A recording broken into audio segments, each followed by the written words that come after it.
Olá, você que nos assiste pelo site do SINDICT ou pelo canal do Brasil Consciência. Nós falamos aqui de Brasília, onde está acontecendo a 74ª reunião anual da SBPC, a Sociedade Brasileira para o Progresso da Ciência. Na manhã de hoje, reunião virtual com a presença do CEMADEM falando sobre as queimadas no Brasil. Veja um trecho.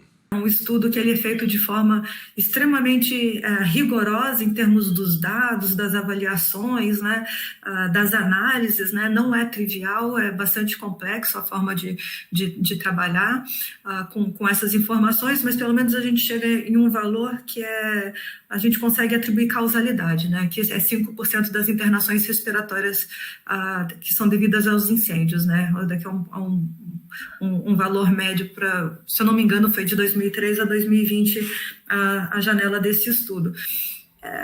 O que precisa ser feito é essa responsabilização, né? Enquanto a gente não tiver as pessoas, né, não só localmente, né, que muitas vezes, né, são atores que eles são consequências de uma situação, mas realmente quem está financiando todo esse processo, né, do desmatamento, do fogo, enquanto isso daí não for, a gente não chegar nesses atores principais, enquanto a gente não usar a inteligência que existe, muitas vezes chega, mas a responsabilização não acontece, a gente não vai ter sucesso, né? Então, acho que a gente precisa realmente atacar esse ponto.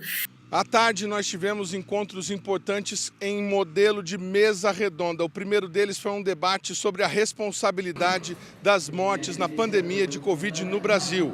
Veja. Que é a questão da ética. A ética da produção do conhecimento é contraditória com a ética clínica. Olha, sempre em episódios como esse, sempre existem muitos responsáveis.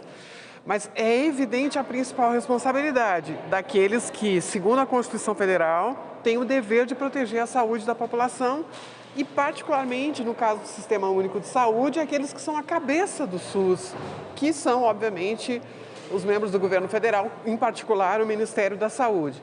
Então, nós constatamos, estudando o Diário Oficial da União, também os diários oficiais dos estados, mas acompanhando, transcrevendo lives, discursos, também lendo outros documentos oficiais, a jurisprudência do Tribunal de Contas da União, documentos que foram juntados em processos no Supremo Tribunal Federal, enfim, uma grande quantidade de documentos, nós nos demos conta de que havia uma estratégia concertada no governo federal no sentido de promover o que era chamado de imunidade de rebanho por contágio.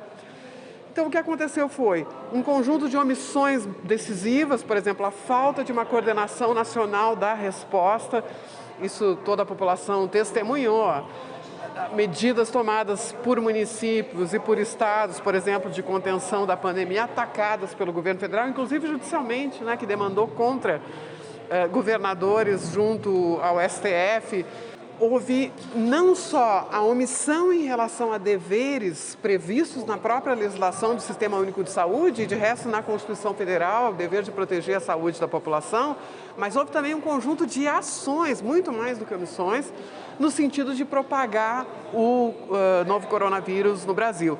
Formação de aglomerações, incentiva que as pessoas não tomassem medidas preventivas elementares, atraso na aquisição de vacinas, enfim, uma série de medidas, atraso no repasse do orçamento às entidades federativas. Há um conjunto imponente de ações amplamente comprovadas por documentos, mas também jamais negadas por essas autoridades federais, que afirmam até hoje ainda, por exemplo, afirmam que existe um tratamento precoce para a Covid-19, defendem o uso de substâncias cuja eficácia para a Covid-19 já foi largamente afastada pela ciência. Então, nós temos aí um conjunto de omissões e de ações que mostram essa estratégia federal de disseminação da Covid-19 no Brasil.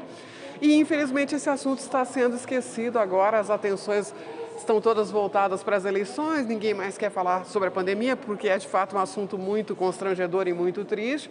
A Covid continua entre nós, outras emergências estão vindo por aí. Então, eu acho que essa mesa que nós fizemos aqui na SBPC quis resgatar esse tema, muito mais pensando no futuro, mas também com uma necessidade de registrar isso que aconteceu, a nossa memória do passado, que é decisiva para o nosso presente.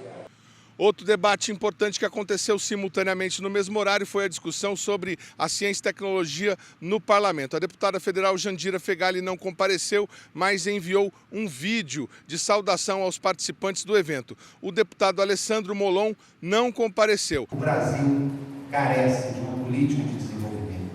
Uma política de desenvolvimento que esteja fundamentada na tecnologia de ponta. Com isso, retome um processo de desenvolvimento industrial.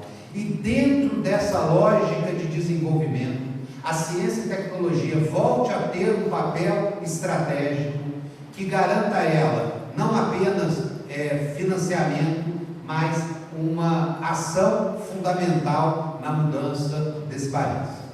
Nós precisamos de um financiamento para a área de educação, nós precisamos voltar a investimentos robustos na educação básica, na educação superior e nas fontes de financiamento para a ciência e tecnologia.